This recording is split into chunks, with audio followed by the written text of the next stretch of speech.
여러분 안녕하십니까, 진성호입니다. 문재인 대통령은 대통령 후보로 출마했을 때 본인을 안전대통령이라고 했습니다. 그리고 세월호 이야기를 참으로 많이 했습니다.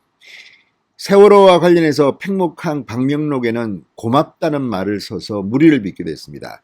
그런데 지금 코로나19와 관련해서 문재인 대통령 드디어 세월호 선장과 당신이 뭐가 다르냐, 이런 소리까지 들을 만큼 사태가 악화되고 있습니다.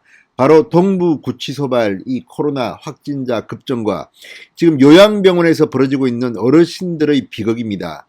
자, 이와 관련해서 유승민 전 의원이 정말 강한 글을 페이스북에 올렸습니다. 문재인 대통령을 세월호 선장에 비유했습니다.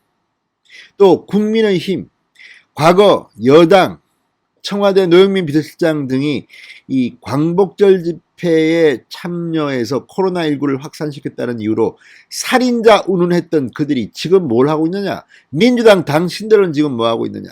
문재인 정권 니들은 뭐 하고 있느냐? 강하게 비판하기 시작했습니다. 누가 들어도 속 시원합니다. 왜냐하면 자, 그 정도 수준의 코로나 확진자에도 이렇게 흥분하고 살인자 운운했던 범여권이 이제 이렇게 폭발적인 동부구치소에서만 지금 900명이 훨씬 넘는 확진자가 나오고 사망자까지 나왔는데도 제대로 사과합니까? 추미애 장관 30 며칠 만에 뒤늦게 동부구치소에 대한 사과를, 그것도 SNS에 글을 올려서 했습니다. 이걸 보고 국민들이 어떻게 진정성이 있다고 생각하겠습니까? 자, 문재인 정권 코로나 가지고 재미 좀 봤다고 그렇게 자화자찬하더니 지금 코로나 때문에 위기에 몰렸습니다. 새해 문재인 정권은 코로나 때문에 상당히 곤욕을 치를 것으로 보입니다. 무엇보다 무능합니다. 지금 이렇게 많은 일들이 벌어지고 있는데 제대로 된 대책이 없습니다. 뿐만 아니라 동부구치소에서 일어났던 인권에 대한 그 침해 여부는 앞으로 여러 명이 감옥에 가야 될지도 모르겠습니다. 정말 심합니다. 어떻게 이런 망신스러운 인권 사각지대가 있을 수 있단 말입니까? 진성호의 융단 폭격 시작합니다. 문재인 정권을 융단 폭격합니다. 방송에 앞서 아직 진성호 방송에 구독자가 아니신 분들은 붉은색 구독 버튼 눌러주십시오. 더 좋은 방송으로 보답하겠습니다. 자, 국민의힘은 오늘 폭발했습니다. 더 이상 참을 수가 없다는 듯이 동부구치소발 코로나 사태에 대해서 문재인 정권과 민주당에 일격을 가했습니다. 자, 윤희석 대변인이 오늘 논평을 냈습니다. 국정에 대해 무한 책임을 진 여당에서 진솔한 사과와 함께 코로나19 확산세를 막기 위한 책임 있는 자세를 보여야 한다. 진짜 민주당은 이 사람들 지금 뭐 하는 겁니까?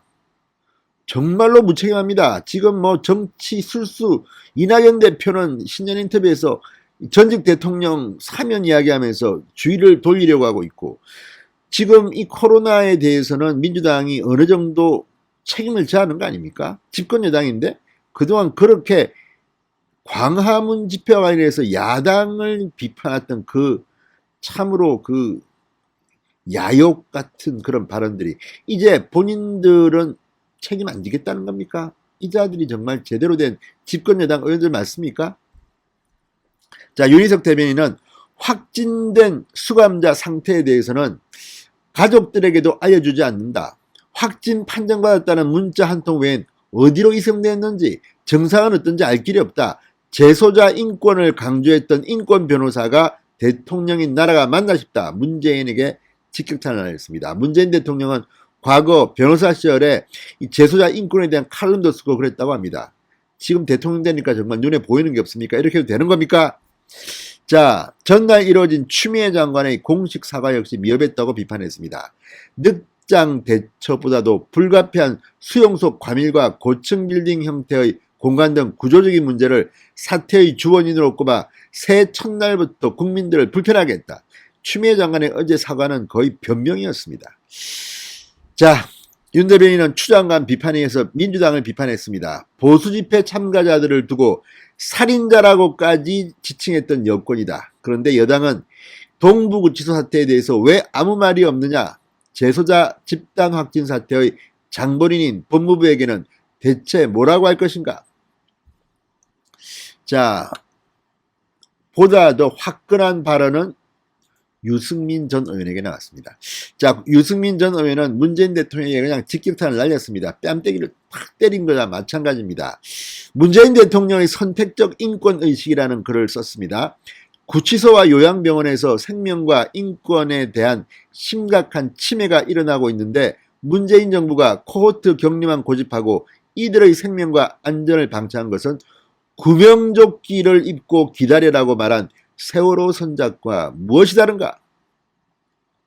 정말 비유가 적절합니다. 구명조끼만 입고 기다려라고 했던 세월호 선장 이준석과 뭐가 다르냐는 겁니다.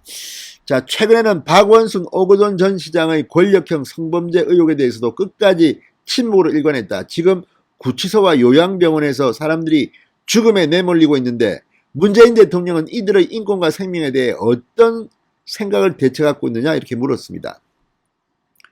죄를 지어 구치소에 갇혔지만 코로나 감염이라는 형벌까지 더 받아야 하는 건 아니다. 늙고 병들어 요양병원에 갔지만 코로나 때문에 사랑하는 가족도 못 본 채 일찍 세상을 떠나야 하는 건 아니다. 구치소와 요양병원에서 국민의 생명과 인권을 위험에 빠뜨린 정부의 책임은 반드시 규명되어야 한다.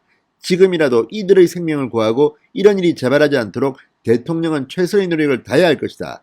인권과 생명의 가치는 사람에 따라 진정에 따라 다른 선택적 가치가 아니다.